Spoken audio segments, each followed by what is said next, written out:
Okay, hi guys. Thank you so much for joining today's session. I really appreciate it. I always say this, but it's because I mean it. I really appreciate you guys taking the time to be here. Because obviously that means, the cause means something to you, and you as a person feel like there's something that you can do to learn or grow as a person, or, just help society in general. So I really admire that in itself. To both Katleho and Tato. To the both of you, Chito and Riabete are members of the Muse team. So I think we should quickly just go around, everyone just introduce themselves quickly, just so we can kind of familiarize ourselves with each other, everyone who's here, and just get to know each other. And then we will begin properly with the session. So I'll start. I am Tabile Mashologu. People call me Tabi, and I am a film student at Afrika, and I'm based in Johannesburg.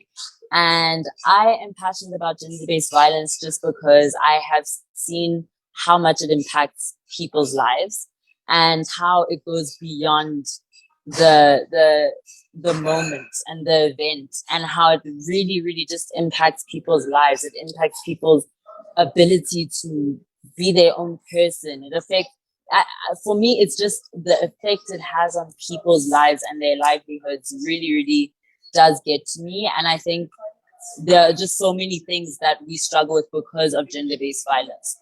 So I think that's my reason for wanting to get involved, wanting to help as much as I possibly can. Sometimes as young people, we don't have access to a lot of money, or we don't have access to the right networks, or we don't have access to whatever.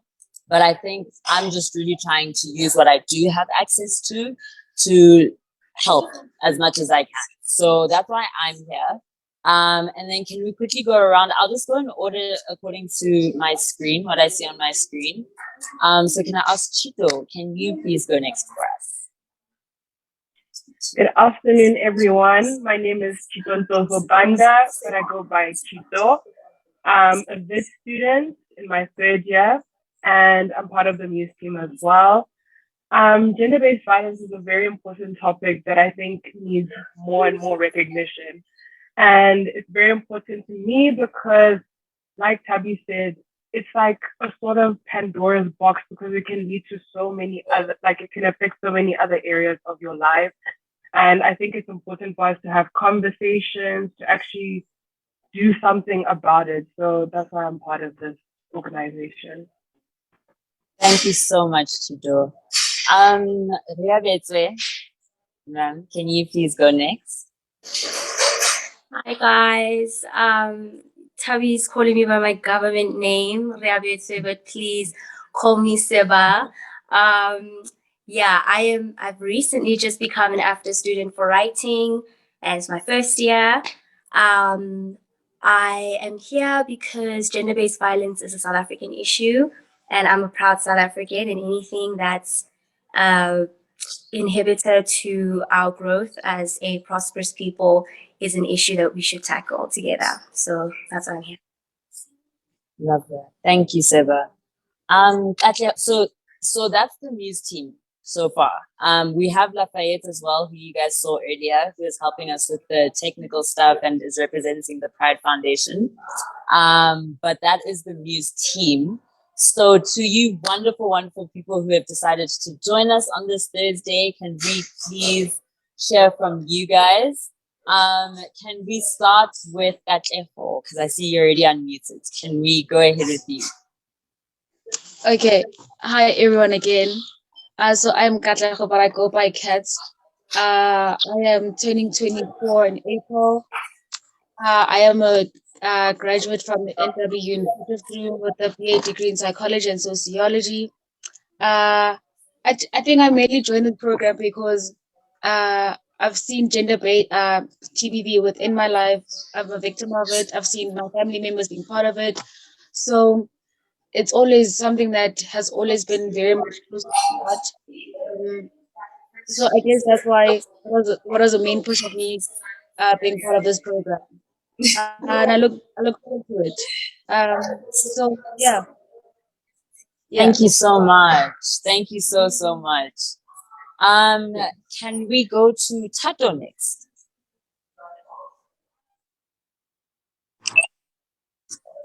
Hi, everyone. Hi. I'm Kato.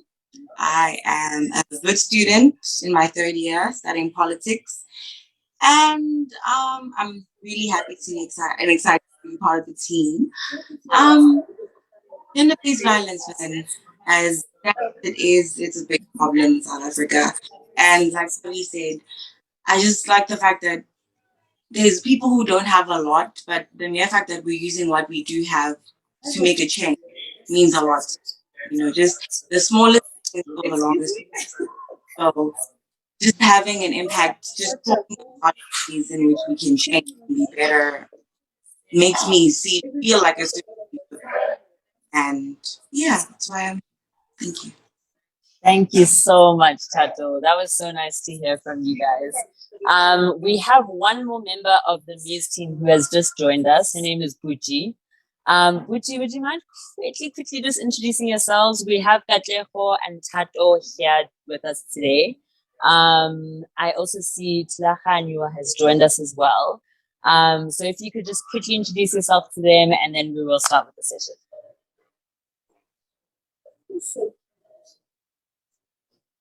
Hi. Sorry for the camera. I'm not at a good place right now. It's okay, don't worry. Okay. My name is Suchi and I'm a student at the University of Johannesburg. And yeah, I just recently joined the Muse Africa team and I'm very excited to be part of the team.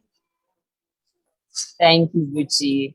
And hi, Tulahanyo. I hope I'm saying your name right, by the way. Would you mind just letting us know who you are, why you're here, what you think about GBV? Just like a quick intro. Hi, can you hear me? Yes, we can. Okay, hi, my name is Tlahanya. But a lot of people call me Tuli, so you can choose which one you want to call it. And yes, you were pronouncing it right.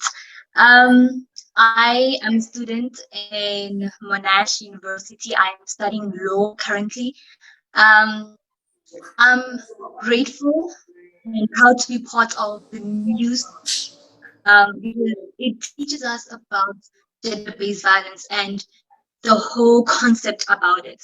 It doesn't just focus on one aspect, but it covers overall like different aspects as to what it is and how you can counteract such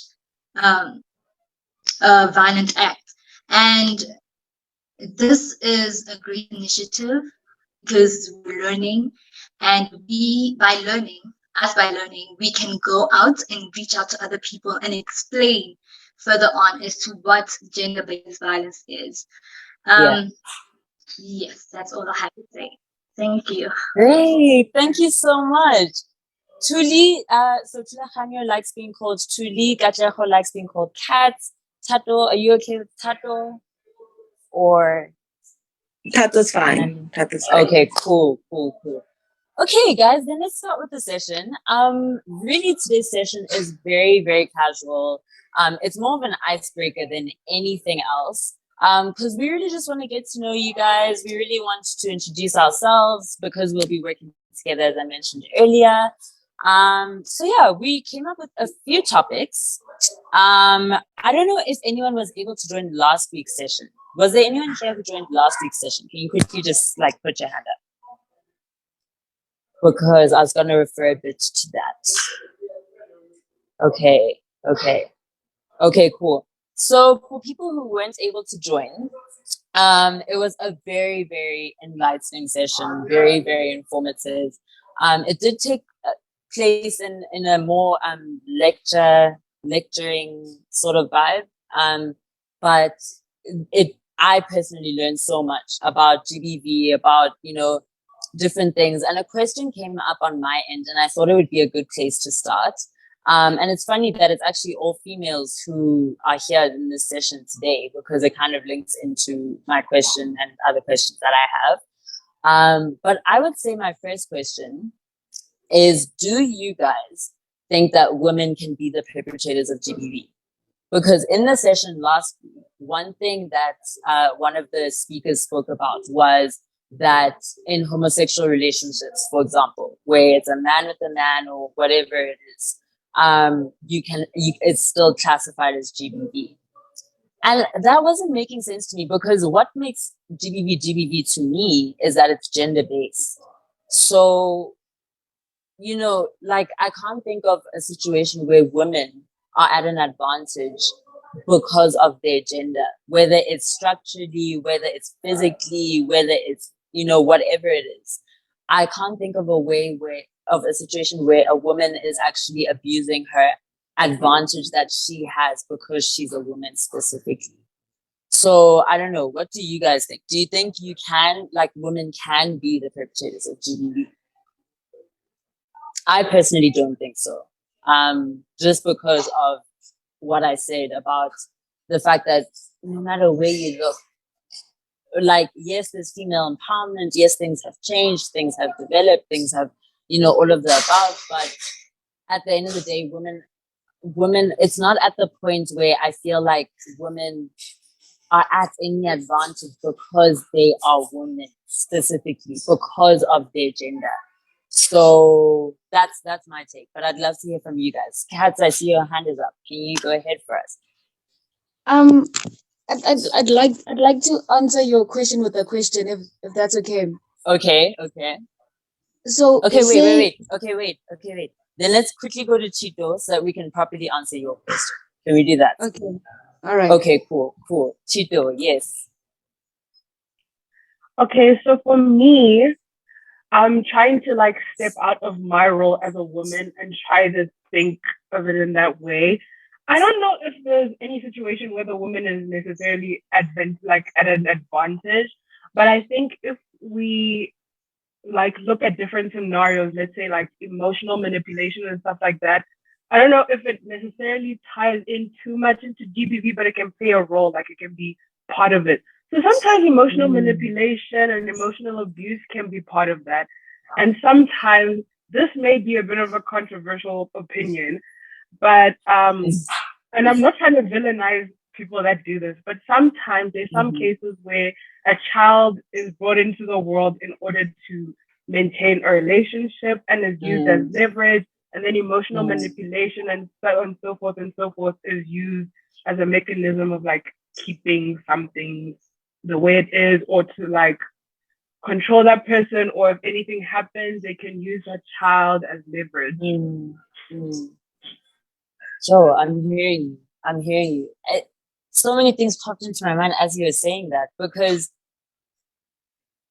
like GBV is such a broad thing, but we'll get into that. Katz, yes, your question. So, okay, so say a couple, right? A heterosexual couple, right? And in this relationship, this woman will continuously like be the will be the one that is physically abusive towards the man. So would that not qualify as, so the man would never like reiterate in like being physical with the woman because of, he just is not that kind of person, but the woman will constantly be the one to hit. Would that not qualify as GBV from a woman's standpoint? You know what? And it's funny that you bring something like that up, because I've actually, I've thought of that as well. And my conclusion was, in my mind, it's violence, and it's, them.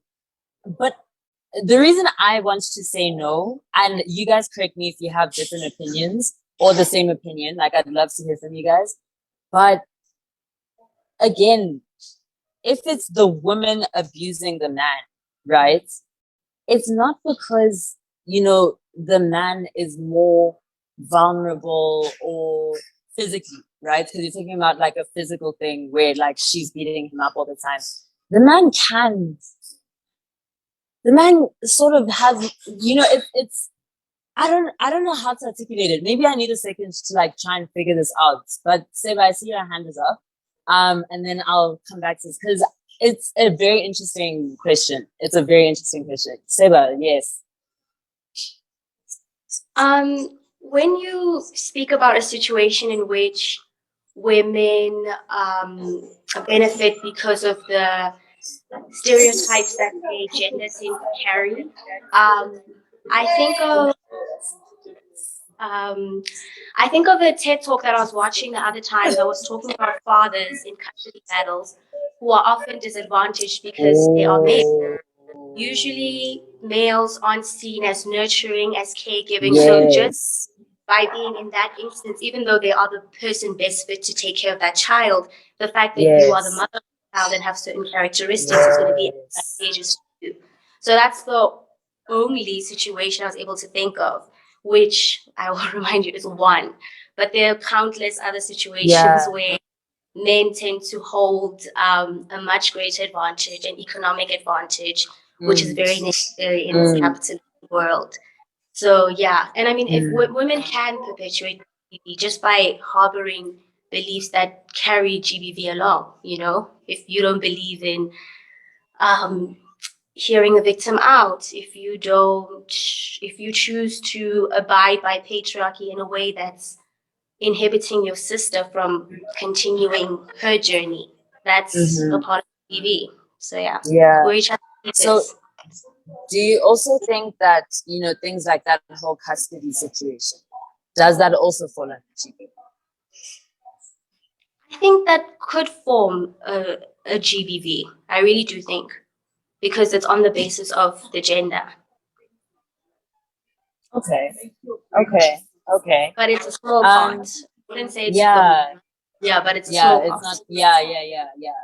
Okay. And that's a good point because GBV can be so subtle. Like it can be so subtle. It doesn't, you know, for me, maybe 2 years ago, if you had come to me and asked me about GBV, rape, domestic violence, those are like the main things that come to mind. But you don't think about the more intricate forms of GBV. Like GBV is absolutely everywhere. But I have another question. But Chito, let's go to you, and then Cats, let's go back to you. Yes, Chito. Oh, I don't remember what I was gonna say. I'm so sorry. I'm No, so no, no, it's sorry. okay. I hate when that No, it's happens. I'm fine. so sorry. Cats, yes. Oh, Oh, no, no, no. No, no, no. That's still that same hand from the first time. oh, okay, cool. What do you think though? What's your answer to your question? I don't know, honestly. I don't know. But I honestly feel that women can also be liable for GBV. I don't think it's just like a Mm, male thing. I honestly don't think it's just a male thing. And really? like mentioned earlier, it's not even it doesn't have to be like a physical thing, but also the emotional part of it. Like I honestly feel like they could, Mm. yeah, So yeah. I have another question. But Chito, I see your hand is up. I don't want you to forget. Oh, did you have something to say? No, it was from the previous one. But like Oh, still linking to what okay, cool. everyone was saying, like with my Uh-huh. initial point, like emotional abuse still I think it plays a role in GBV. And yeah, So then my question to you guys is, where do you draw the line? Like, is GBV anything where, because with this question, this thing that Kat's brought up, right? In my mind, it's not GBV. It's just violence. Like I wouldn't classify it as gender-based violence. I would just think of it as violence because it's not like she's physically stronger than she is. Yes, there are cases where that's the case, but even then, it's just because of her makeup. It's not because she's a female. If that makes sense. I don't know. I don't know if that sparks any thoughts for anyone. Like, what do you guys think about that opinion? GBV is such a tricky topic. I won't lie. can you Chito, please repeat yes. it? Okay, I will repeat it just now. Tato has a hand up. Yes. Um, well, okay, so I actually hear you, Tabby, when you say that when you think gender-based violence, you feel like, okay, we're looking towards women and violence against them. And I completely get that because I mean, if we're using statistics, it's just females. Mainly that's who is um victims to it, right? However, I also look at the fact that gender based violence is morally based on gender. It's when somebody is receiving some kind of harmful acts directed at them because of their gender, be it male or female, non-binary, but like that's what I'm thinking. So to answer the first question, I think women can, because sometimes women are in a place of power, or in a place of a higher role or something like that, and in that situation they can be an adding factor to gender-based violence, obviously against other genders, yes, be it women too as well, because gender-based violence can be women on women as well, because of they thinking, okay, just because I'm female this won't be such a problem, and that actually adds to it, so I think they definitely can be a big part. Just by looking at statistics, it's seen that, especially in South Africa, because we're speaking of it on a South African, what's it called, radar. So in South Africa, high rates are for, so that's me. I'm hearing you. Okay. Chito?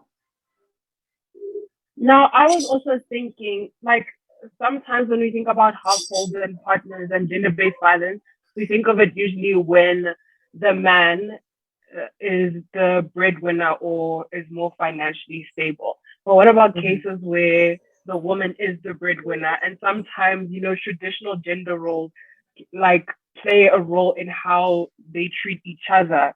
Sometimes the woman, like in some cases, the woman could be an aggressor towards a man because she feels like he's emasculated because of his, I don't know, his lower pay stub or like things like that, which can make some women feel like they can treat them however because they're not adhering to what a man is supposed to be and how they're supposed to be like in a relationship.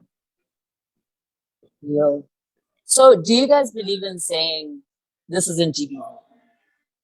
Like, are there any situations where actually it's not GBV? Like, it's actually just violence, or it's actually this person just, abusing the fact that they earn more money? Like, is that a thing anymore, or can anything be GBV? That's my first question. And then my second question, whilst you guys think about it, is targeted towards Tato, because you mentioned just women being the perpetrators, right?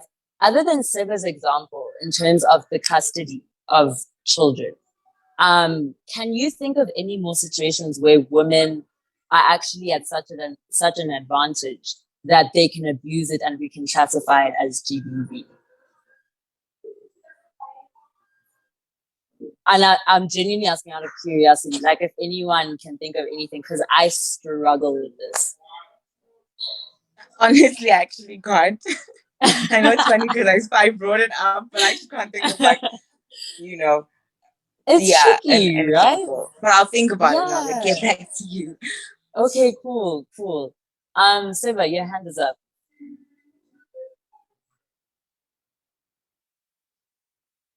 Okay. Sorry.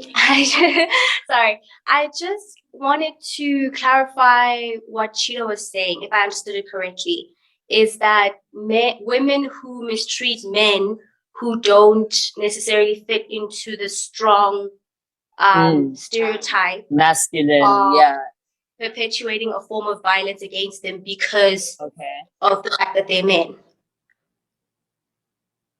Is that what you're saying? Then surely isn't that then a discrimination based on your gender, an unfair treatment because you're not fitting into something that you're supposed to fit in? I'm understanding it right? Sorry, please explain that to me again. No, I'm saying then surely it should, in some ways, it constitutes a gender-based violence because you are treating this man unfairly because they are not subscribing by the idea of a real man. I'm hearing you. Oh, I'm hearing that, actually. I've never thought of it like that.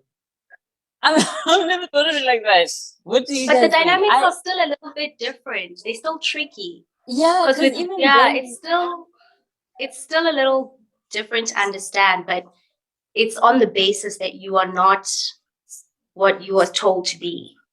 That's literally the source of the unfair treatment. I think I would count that as a form of. I would count that. I think I would count that because women do have. That's tricky. I would like. I don't know. Chito, would you count it as GBV? I think I would. Would Yes, you? that's why I mentioned it as an example. So that's why. Okay, I'll ask someone else. Sorry. Kat, would you agree? Like, would you think that's a form of GBV or Like is that I'm actually different? like I'm puzzled. Like I'm actually thinking hard about it. Like it's actually like Dude, I'm like literally.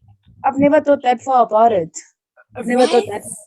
Yeah, Because, like, it's actually true. Like, yeah. this thing of toxic masculinity is something that men are at a disadvantage to of yo so um um toxic masculinity is definitely something that puts men at a bit of a disadvantage in certain situations, and that's something that as females, but at the same time, can you not say that, as females, we're only at this point where, we can feel empowered in our femininity as a result of, like, we fought to get here. Like, yes, toxic masculinity is a thing, but I don't know. Like, women are only empowered now. We haven't always, been comfortable in our femininity, feminist thoughts, feminist tendencies. That hasn't always been, something that is acceptable. And I don't know. Tato, yes. Tabino, I completely agree with you actually, because I was just thinking to myself, yes, we get that toxic masculinity is a thing now. It's always been there, yes. However, the same way you're explaining now that women have had to fight years, Exactly. centuries. We've had so many things that we've had to speak up for and had to like fight for, and now as like, I'm not saying this is obviously because of the female community, but society is making us look at it from a point of the male perspective. Why should we now? We're literally turning back away from the females. Like, okay, that's fine. We hear you. However, we're also in the wrong. And I think that's always the problem when we're having like conversations about gender-based violence, because there's always going to be that one in the crowd that says, however, there are men that don't fall under, and it's like, we completely get that. And I know it's fair that we have to speak for them. However, that's not the main issue at hand. Yeah. The main issue at hand is this is a big problem in South Africa. And instead of worrying about the men that don't fall under it, can we just worry about the fact that it's happening and not put it to the side and now try to kind of build on toxic masculinity and why it's so bad. Now we're changing direction, we're changing perspective. And I think that's why gender-based violence isn't always such a big topic as it should be. Yes. Yo, guys, I'm loving this. Chito, yes. Tato, I agree 100% with what you said. But then I was also, I don't know if we're gonna move on after this, but just quickly on this topic of like the toxic masculinity and everything. I think we also forget that a bunch of women in previous generations, even our generations, have been raised with the men that have that mindset. So sometimes you believe if you're a breadwinner, you're allowed to act this way. So sometimes when you become the breadwinner, and usually like the man is the breadwinner and they're allowed to act in certain ways. Maybe some women that become the breadwinner act in those ways because that's how a breadwinner is acting, like according to what they've been told and how the man is blah blah blah. Maybe as a power move or something. Sometimes you never know how people's upbringing affects their thoughts. Like not everyone is as open-minded to change and like understanding the nuances of gender-based violence, Yeah. And this brings up a question that just came up whilst I was listening to you guys speak. Would it be unfair to argue that even toxic masculinity is something that was created by men in itself? But whilst you guys get back to Seba, yes.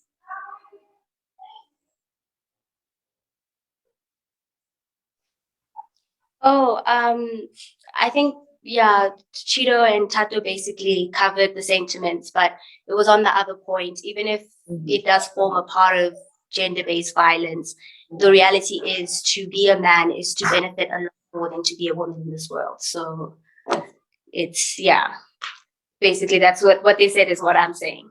Oh, sorry, what was your Okay. question again? Is it unfair to say that toxic masculinity is something that was also brought about as a result of men putting themselves in the positions that they put themselves in, creating this patriarchy, creating whatever. And then, because I think as women, we are now at the point where as women, I think we can feed into it. So I think that as women, we definitely form a part of toxic masculinity now. But I'm just talking about the root cause. Do you think it would be unfair to say that men were part of it? Or it was because of how men saw themselves, how men saw women? No. I'm going all the way back to like the Bible, even. I'm thinking like just everything. I don't know. I mean, That I'm being not a said, I would like. historian. I mean, I'm not Sorry, a I'll say historian. speak up too. Sorry. I'm not a historian, so I don't know exactly the root source of it.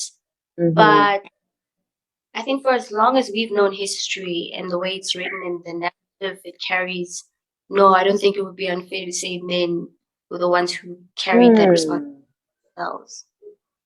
Okay. Chito, what do you think? I agree with Sheba. I don't think it's unfair at all. If anything, they're the ones that like historically they had so much power, and they were the ones that were influencing the way people thought, the way people like they were the ones making like the policy makers, all this stuff. They made these things, and sadly, but like they succumbed to these standards and all that stuff. But it's them who set these standards. And Kat, you'll go next, but I just wanted to say that, even though we're speaking like this now, I do strongly believe that men are just as much a part of the solution. Like, I definitely think it's so easy for us to say men are the problem, and because of that, sort of create that divide of women, men. And, but I definitely am so for men getting involved in helping the movement, but we'll get into that. Kat, yes. I don't know if it's fair. I don't know if it's fair to say that they've always been in charge, right? Like if you go all the way back in the Bible, they've always been in charge. They've always been the dominant structures in society, right? But then again, it's also like cultural pressures that have forced men to almost like on them. It's like it's pressures from the society, from culture, and that has forced men to be part of almost running with almost seeming as if they've created this their term toxic masculinity. But then again, I also feel they are very much as we want to come with solution, but they also have to be at the forefront of coming with the solution. Yes. They might have to be at the forefront of coming with a solution too. Yeah. I'm listening to you speak and I'm thinking maybe it's even unfair to blame men as much as we do, because so much of it is because of what their forefathers did. People who they will never meet ever, they will never, have a conversation with. But because of the structures that they put in place, it's so hard to break out of it. Like, it's so hard to break out of something that you're just born into. But Tato, yes. I was gonna say that actually I agree with Kat and what you said before, Tavi. Also, it just came to me that as women, I'm not saying it's just a woman characteristic. Please don't take me out of context. However, it's that thing of as women, like right now, we're sitting here, we're talking about this big problem in South Africa, and yet we still find a way to kind of give the benefit of the doubt to men, and it just goes to show that it's so easy for that's why they would say they don't want women in really high strong places filled with men, because we get too emotional. It's so easy for us to say, but shame, what about the ones that aren't doing the bad? And men are very straightforward. In Yeah. war, you just Yeah. kill whoever. You don't Yeah. just pick and choose. Oh, this one has a Yeah. family. This one has kids at Yeah. home. No, no, we don't. But as females and as women, we think of it in a sense of, but who could it be hurting? And I think that's the issue with when we have these conversations. It's not even an Yes. issue. It's actually great. It's because we have sympathy towards other people. We have sympathy towards other women in the world, other women in South Africa, and what they're going through. It's so easy for men to just say, but what was she wearing? But what was she doing? Body language says a lot. This and that. It's so easy for them to find so many excuses not to be in the wrong, and like I said, I don't want to be seeming as someone who doesn't believe that the men can't be part of the solution. They can be a huge part of it. Yeah. However, I Huge. believe that it shouldn't be to the benefit of looking like the savior, or looking like, oh, he's so sweet, he's doing it for the no, do it because it's wrong. Do it because you're fighting a bigger cause, Yes. So yeah. Yo, thank you so much, Tato. Thank you so much. And so, guys, just by the way, these sessions are live, so everything will be recorded. We can look back on this. And I'm so grateful because, like, you guys are speaking things that are making sense. Chito, yes. I also think with like cultural practices and the structures within cultures, I understand sometimes it's hard to break away from it, but like as a human being, as an individual, you need to take accountability for where you are in the world and what you stand for. The thing is, you can be part of a culture and like, I don't know if it's safe to say, but like, you can be part of a culture and adhere to some of its practices, but not adhere to the problematic ones in a way. Like, because I understand being part of a community is very important, and like some people prioritize community over individuality, which is fine. Yes. But I feel like upholding harmful practices that you don't believe in, and like perpetrating them is so harmful to yourself and the people around you. So I also don't think it's fair to like Tata was saying, to give them the benefit of the doubt, because it's not like people are completely aware of who they are and what they stand for and what they're letting go by. Because like I remember someone said, it's a bit off topic, but someone said the way a black person has so much information about like has so much knowledge about the white experience more than a white person does. Yes, I've seen That that. links with I feel like that links with the traditional genders and how that works and stuff. I feel like Tato said, we let men slide with things so many times because we also don't want to villainize people. When we say men are trash, we go, okay, not some men are trash. No, I'm saying men are trash with my chest. If you're getting offended by it, relook at what you're standing for. Relook what you do and why you're getting offended by it. Think about it. Like, introspection is so important. Like, let's stop making excuses for people who know what they're doing. Yeah. Okay. And do you guys believe in the men are trash? Like, or are you the type to say, not all men are trash? So you're shaking your head. What? No, I do believe in the men are trash movement because I think it's a statement of frustration, and I think women are allowed to voice their frustration. They're allowed to feel valid in the experiences they've had in a very unfair patriarchal world. And I would think, as a human code, if you hear that as a person, oh wow, my actions are outwardly affecting another human being and it's causing them pain, that your immediate reaction is then, what can I do to help and change that? And I think that's disappointing that that's not the case. And so for as long as that's not the case, then men are trash, period. And that's why you're trash, because you can't even respond in a human way. Wow. Okay, and what do you guys think about men are trash? Tuli, Gucci, Taco, Cats. And Siba, I'm completely hearing you. Another thing for me is I feel like, and someone mentioned it earlier, but I think it was Tato, just how we always find a way to like make it about the man again.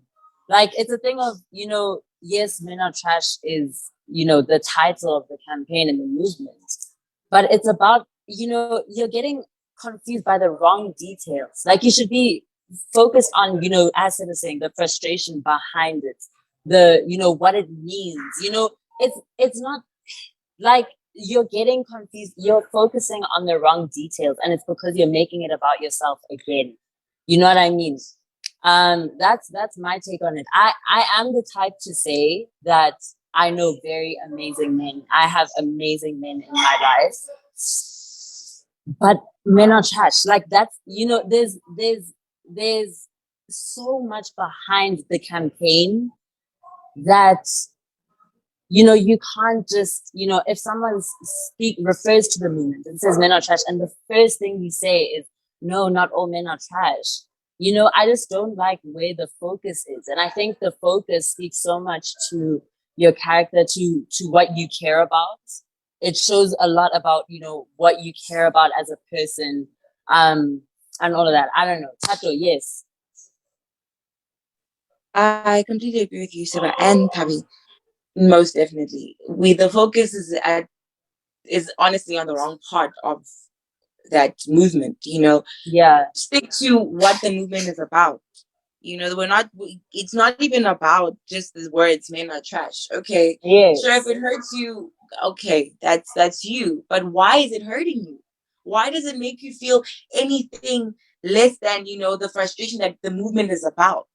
You see, and I think the issue is it's really the focus is on the wrong part of the movement. Like people don't actually know, wouldn't take time to sit down and ask, why are they trash? See, that's a different conversation. If they sit you down and say, okay, how come you say so?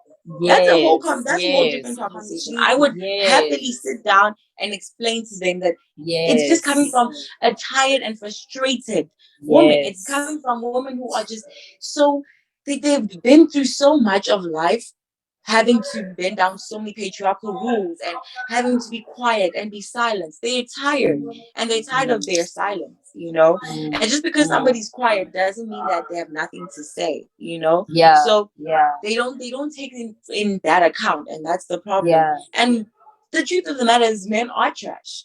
There's too many accounts where men are the problem that we can't just like push aside and say, you know what, but not all of them. We're not talking about, the good ones, the ones who believe in chivalry. We get that, and we commend them. However, we're not trying. The focus is not on you right now. The focus is not about you. We're not talking about the good deeds that you have done, and congratulations for that. However, the main issue right now is, why are we saying you guys are trash? Why are we saying that this is the problem? This is what we're trying to fix, And I think that's just going to shift the focus.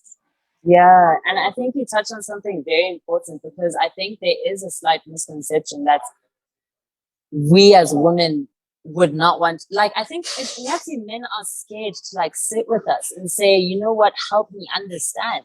Like as women, we are willing to explain to you, this is my experience, this is what I went through, this is why I believe in this campaign, in this movement. But I personally haven't had many men come to me and say, listen, men are trash. Why are you saying this? As Chaka saying, like, we should have more conversations, have more sessions where people are trying to understand where the female experience, and because I think that will touch on a separate nerve that will help them to, touch to their humanity and all of that. But yeah, cats, yes.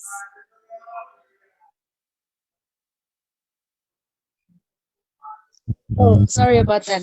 Don't worry. Like that, right? The moment if I say with my chest that men are trash, and the moment you say, but not all of them, you want me to baby your feelings and move away from the hundreds and thousands of women that are dying from it. But now you want to focus on the fact that no, men are not all of them are trash. No. what should I focus on?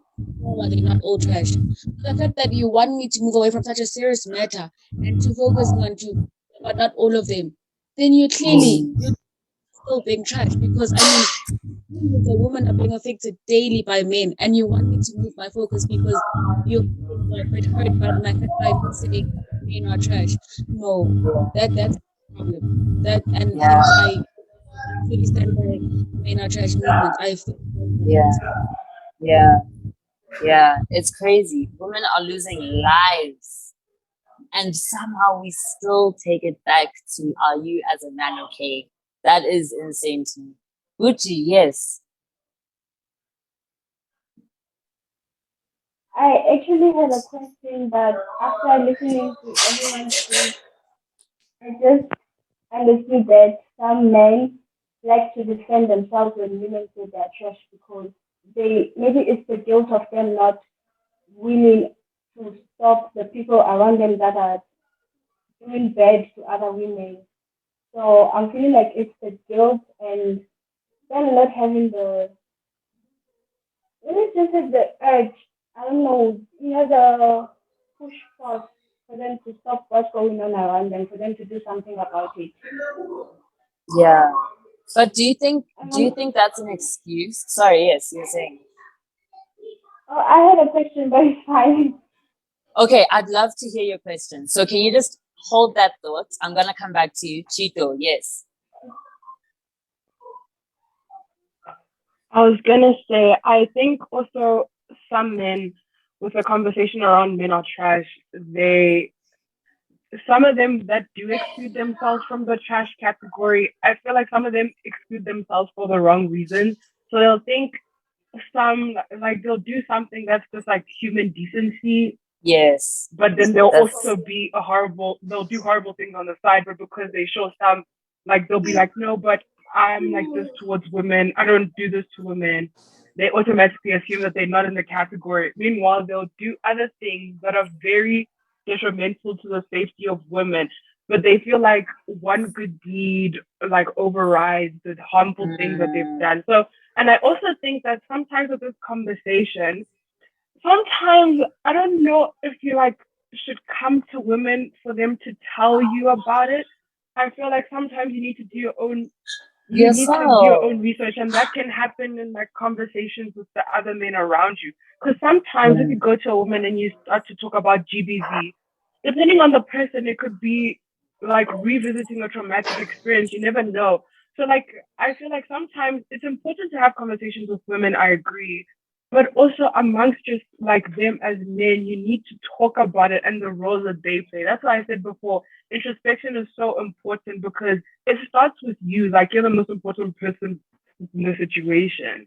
Mm.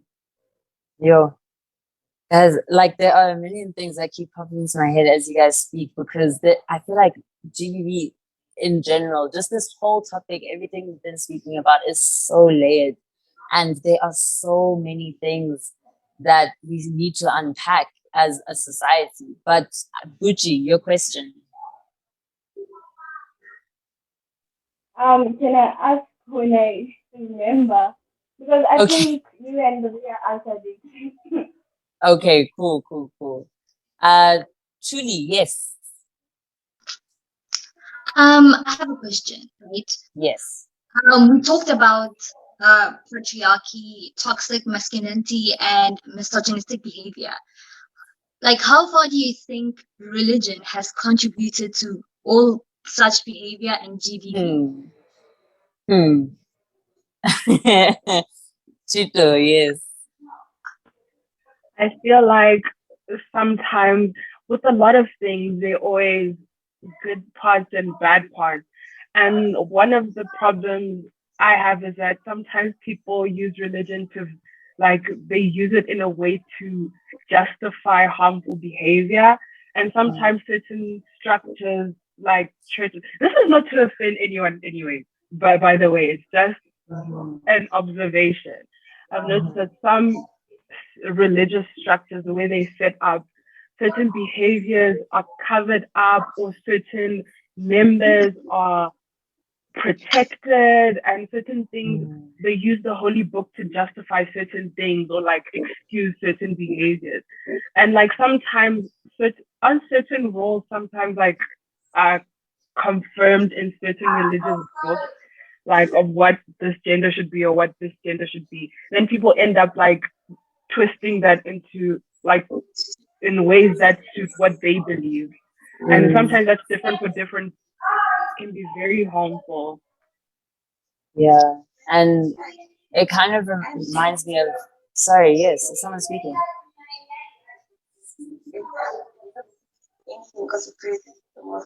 Oh, okay. Suli, you're unmuted. Okay, cool. What was I gonna say? I was gonna say that it sort of reminds me of a conversation I was having with another member of the team the other day.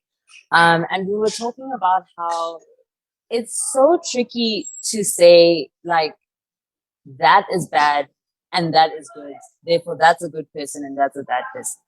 Because, for example, one thing I was thinking about is, I can consider myself a good person. I do consider myself a good person. But am I genuinely a good person, or do I just know how to react to certain things, how to say the right things, in order to be considered a good person? And if it's that calculated, am I really a good person, or am I faking it ultimately?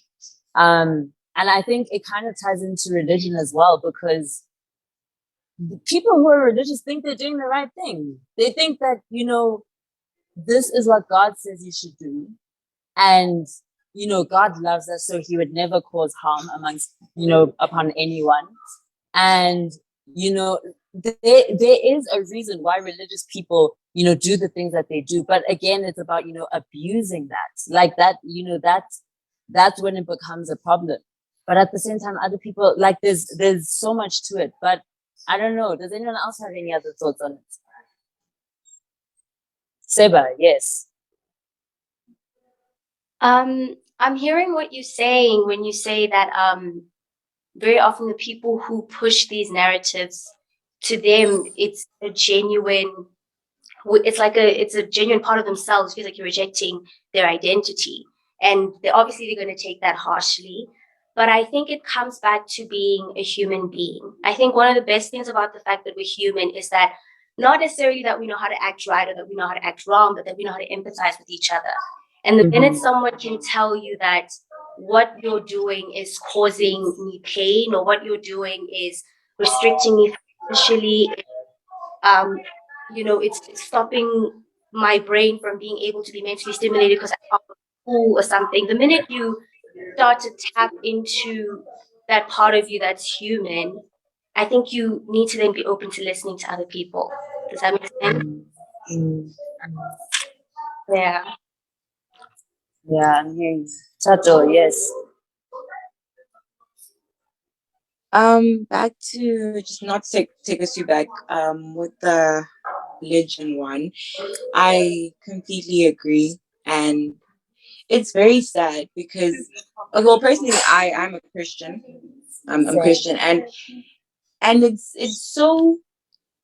I think it's one of the most saddest things when I see other Christians act a certain way, a certain way of holy then die, holy than others, because you would think that because you're Christian, you would have a certain amount of sympathy and understanding and empathy towards other people, towards certain things that happen in this world, and it's so wrong and it's so true that there's religions that push such things, and in some way they actually do also add to the problem of gender-based violence, because they don't speak up against it, and they feel and they have this thing of no, we're bigger than the problem, we are the solution, we have no part of this whatsoever.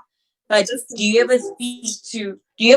think about the way your interpretation or the way you're teaching the certain superiority roles in from the Bible, how it's been taken by kids in churches, or how it's been understood by them in like little boys in church, in church services, because I know people who will use that to as leverage in conversations like this. They'll say, you know, but no, a woman is supposed to, you know, what's the word? Why am I forgetting this word? Where they had to kind of obey. And I completely hear that. I know that God has said that. But God didn't say it in a sense of, I don't personally, I don't believe that God said it in a sense of, now you have to mistreat them. You have to mistreat these people, these women especially, that you have to mistreat them and treat them less than human. You know, like someone said, we are human. And I think that people just cut that out of the way and put their gender before that and put the fact that they're male before that. And I don't think that's okay. You know? Yeah. And I think that's I'm hearing you. I think that kind of goes back to how as I, you know, just this thing of picking what works for me. Because let's say we're religious, right? And women are, you know, supposed to submit to the man and whatever, right? Men seem to forget what the Bible tells men to do. Men are supposed to love the woman, and no man who loves a woman would treat women the way guys do. So even if we were in a situation where, you know, a woman believes I need to submit to my husband, that should never cause her pain of any kind. If we're going according to the Bible, that should never cause her pain of any kind. But again, it's a thing of, you know, interpreting it in a way that's convenient for us. Well, convenient to those who are benefiting from the narrative that is being pushed. I don't know. Yes, cats. Before your ESCOM, cats. Yes. Before I disconnect, Yes. I think it's also it contributes because they'll constantly emphasize that submissive, right? Women are supposed to be submissive, and then you go to a wedding. And then whoever speaking will say a woman can't go to bed angry while she's angry and she's tight. Sorry, Kat, can I stop you quickly? There's like a sound. I don't know. I can't really hear you properly because there's like a sound. I don't know if it's your vibration. Yeah, I don't know. On my Yeah, I'm missing bits that you're saying. Are you using earphones or no, are you using? I'm not. Is it still like that? Oh, it's better. It's better now. It comes and goes, but it's okay. Let's try hear you out. Yes, sorry, you were saying. And then you go to a wedding, right, where a person will be speaking, MC or whatever, will say that a woman she can't go to bed. I think that is the most that's again religion, where people think that because I'm a woman, I'm supposed to be submissive to my husband, but you're oppressive as well. Yeah. I caught bits of that, but you're breaking. But I really want to hear what you're saying. So can you type out like just like a summary because you keep breaking by a sound. Please, thank you so much. Okay, cool. Bucci, yes.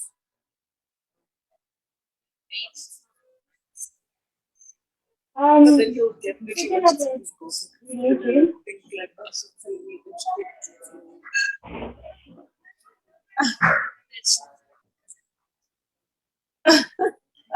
Bucci? I once watched a documentary about Native Americans and how the girls, children were treated in the schools. And religion is like the biggest place where most people hide behind. Like the girls were abused in different ways, and the church still managed to go through because, well, they were Christians Yes. and they were hiding what they were doing.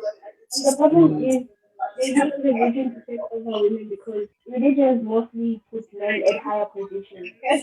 So the nuns at that school were also involved in hiding what was happening to the girls. So yeah, religion is like the biggest place that people have to look at and see how the marriage counselors, the church, to people and in all of those meetings they should actually speak about gender based violence and all. I think that's where it should start. Yeah. I think that segues perfectly into something else that I want to ask you guys. We've said a lot in this session, right? We've voiced frustrations, we've asked questions, we've unpacked a lot of stuff. But moving forward, what do we want to see happen as women? What do we want to see happen? What do we want men to do more of? What do we want women to do more of? What do we want to see happen? I would love to hear what you guys have to say. Whilst that's brewing a little bit, someone asked me the other day what I think, a perpetrator of GBV, how they should be punished, right? If they should be punished. Do you guys have an answer to that? Do you have, what do you think should be done to a person who has been a perpetrator of GBV? And then on top of that, what do you want to see in terms of what is being done?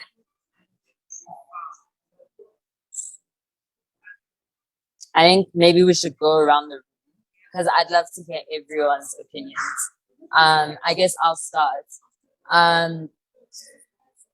My response is a bit more personalized, just because I strongly believe in restorative justice and punishment.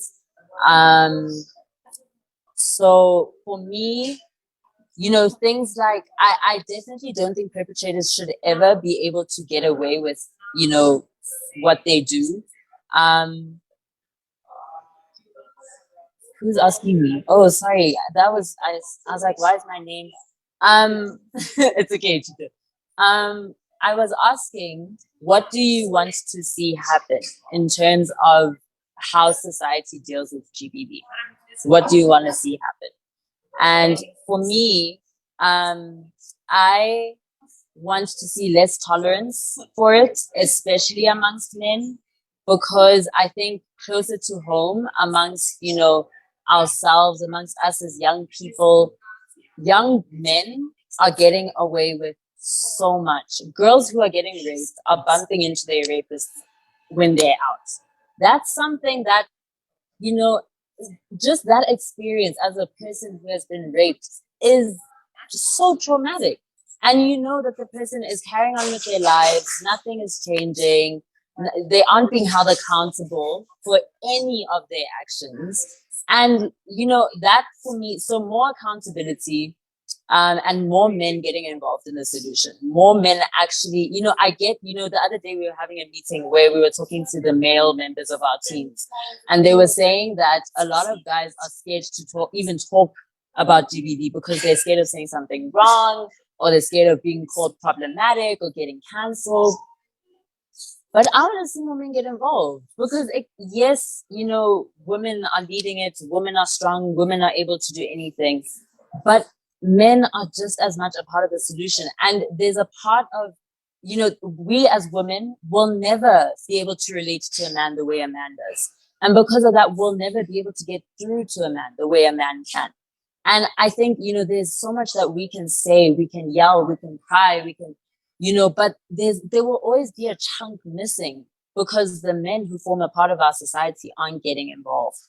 So I want to see more men getting involved in the conversation and in the action. So those are the two main things for me. And then I think let's go around. Seva, can we start with you?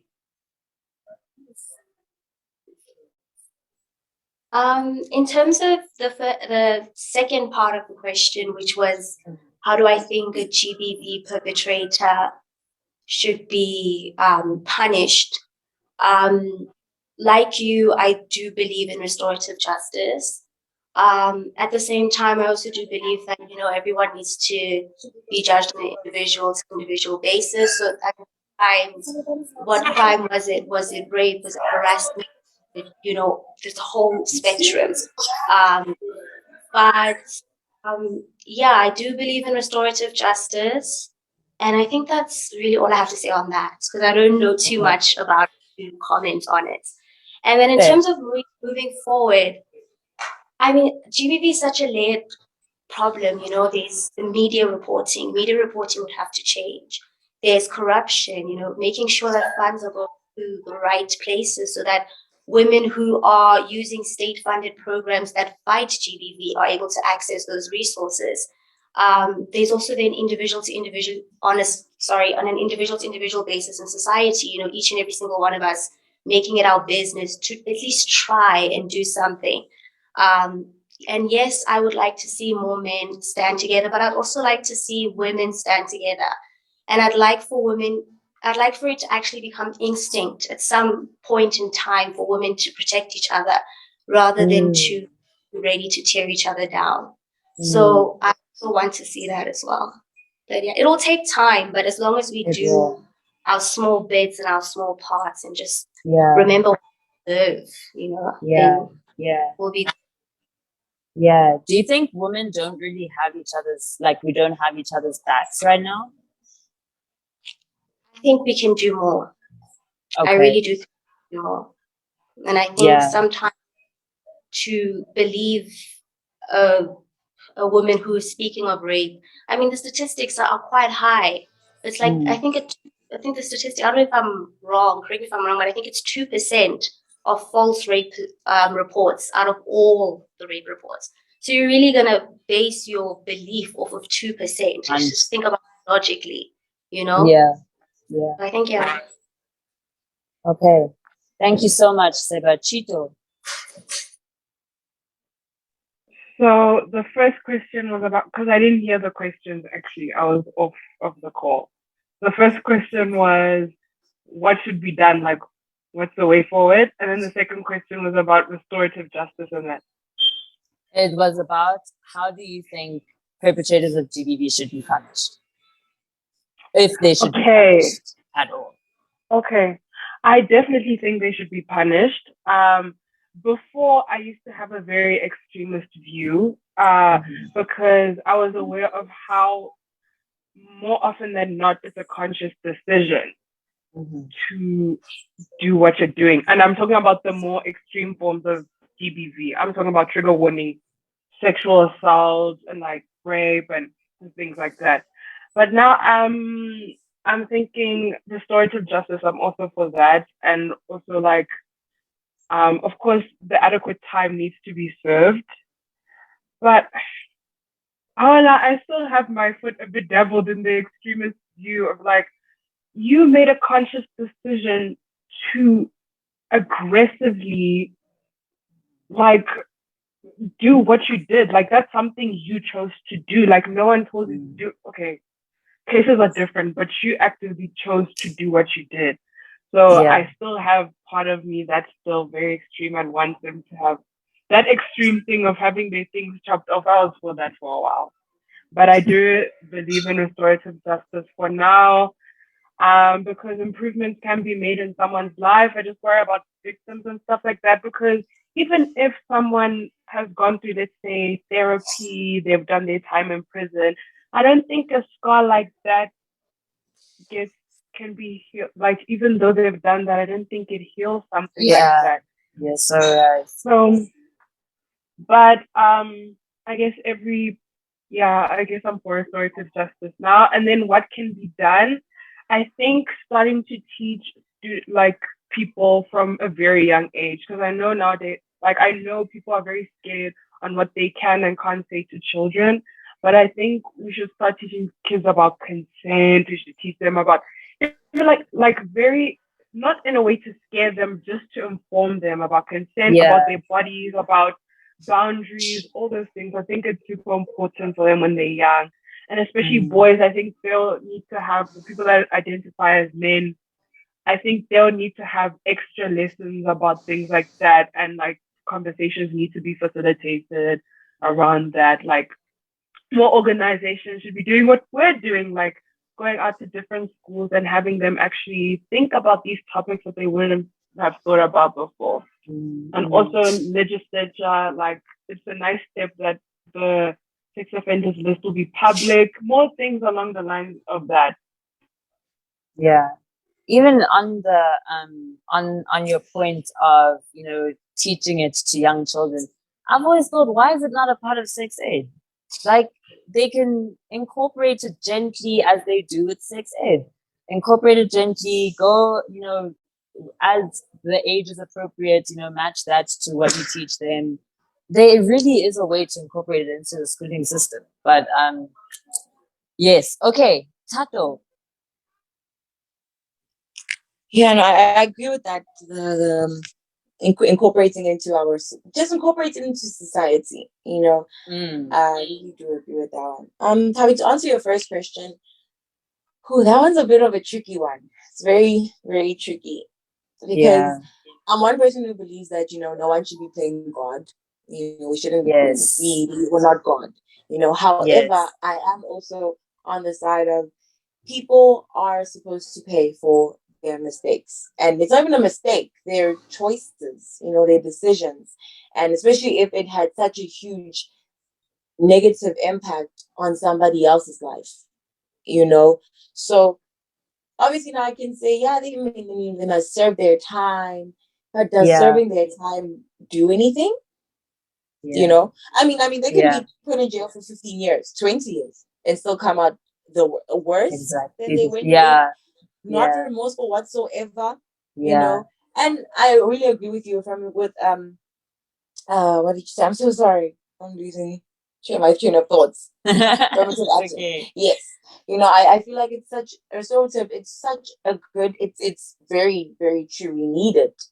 People need to be remorseful of their choices, especially if they did something wrong, But thing is, the truth of the matter is you can't make a person be remorseful. You can't make a person feel sorry. You can't make a person feel, accountable for what they did. That's how psychopaths work. They're gonna look at you and tell you, I did that. Why? Because I wanted to. You understand? So it's such a conscious decision to be sorry.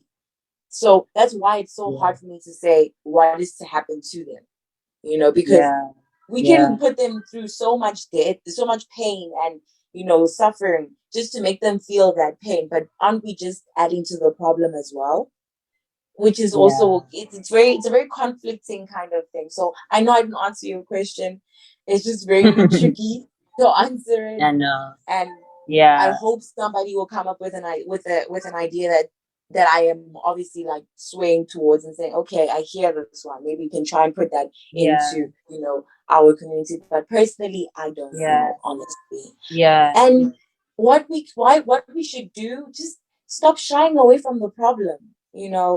Like like it was mentioned before, the issue is we're so conservative and we're so quiet about these things, and I don't think that we should be.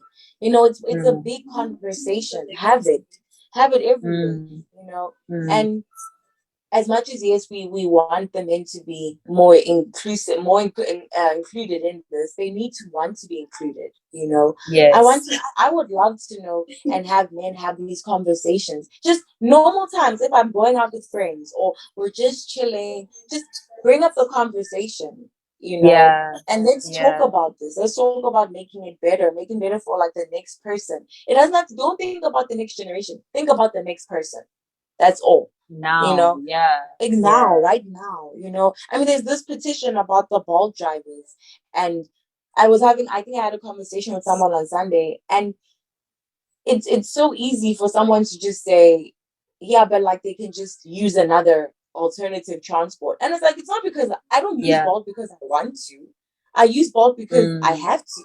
It's a form of transportation. I can't do it the way maybe you do it. I can't be, even walking is dangerous. I can't just be walking everywhere, So it's so sad that every form of a way forward in life is kind of corrupted in some kind of way, and it becomes an issue. So that's what we're supposed to be talking about. We're supposed to be talking about how can we implement things and keep them there and keep them in the positive impact they have. Focus on making it something that keeps going. It doesn't stop or lose its touch or get corrupted or, get people influenced in the wrong way. So it's just about the way people have to start changing their viewpoints and perspective on having these conversations, understanding the next person and trying to make it better for the next person. Thank you. No, thank you so much, Tato. Thank you so much. Uchi. If it was 3 years ago, I would have suggested therapy and all of the things that society can do to help this man. But then, the past 2 years, with my research and watching more documentaries about what's happening around the world, I think they should be severely punished for their acts, like everything they're doing. Because the same way some Latin American countries, the same way some Latin American countries are making abortion illegal and the way they are so strict about those rules, that's how they should be strict about punishing men who abuse women in any form.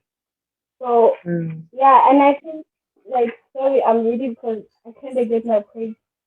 I feel like um I agree with what Chito said that they should start from a young age. The Yeah. way you use Africa is starting these talk shows, I feel like men should be doing that.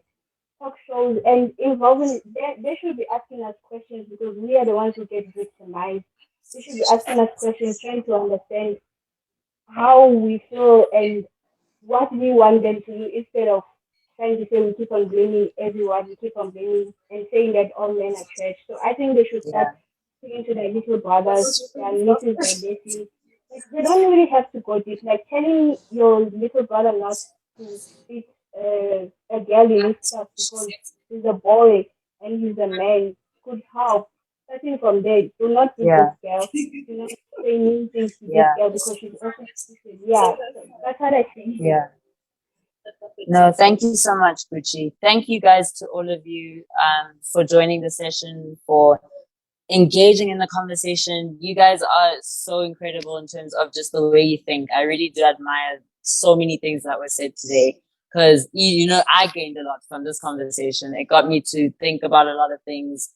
I think it got all of us to really, really like think hard because there are things that came up that I personally have never thought of before. And it's honestly, I'm really glad that you guys joined this session. I really, really appreciate it. I appreciate you guys giving up your time. Um, and now, so the next session is going to be the research session. So in that session, depending on the sector that you choose, so as you know, we have 3 sectors being technology, policymaking, and film and media. And you guys will pick a sector, and then depending on what sector you choose, you will start researching what that sector has done about gender-based violence. And that is going to be done through some speakers for certain sectors, and then through your own research on the internet, on devices, on all of that.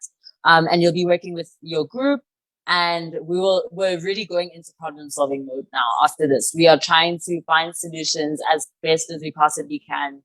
So the first step that Muse has put together is just interrogating, okay, what's there, just so that we're not reinventing the wheel.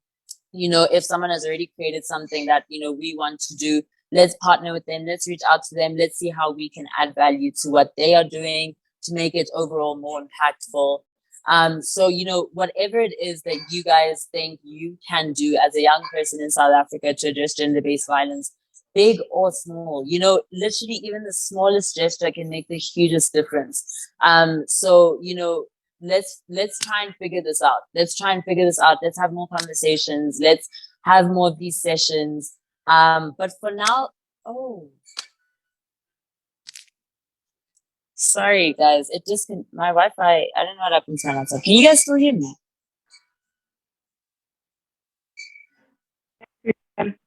Okay, cool. Okay. I can. Okay, cool. Thank you guys. So basically that is what we'll do in the next few sessions, but for now that is it. We will be having more conversations for around the first 10 minutes of each session, just to start the session off and to get us going, get our minds going. So if during the week until the next session things come up, just write it down so that we can discuss it later on. And just thoroughly get the conversation going, get the problem solving going, get the action going, and have as much impact as we can as young people in South Africa today. So thank you guys so much. I hope you all enjoy the rest of your day. Thank you to everyone out behind the scenes, Lafayette. Thank you for making sure everything is going and running smoothly. And thank you to the ladies who have applied and joined the sessions and actually, you know, engaged in the conversation. Thank you to the team. Thank you to absolutely everyone. And I hope you enjoy the rest of your day. Thank you, guys. Thank you. Thank you.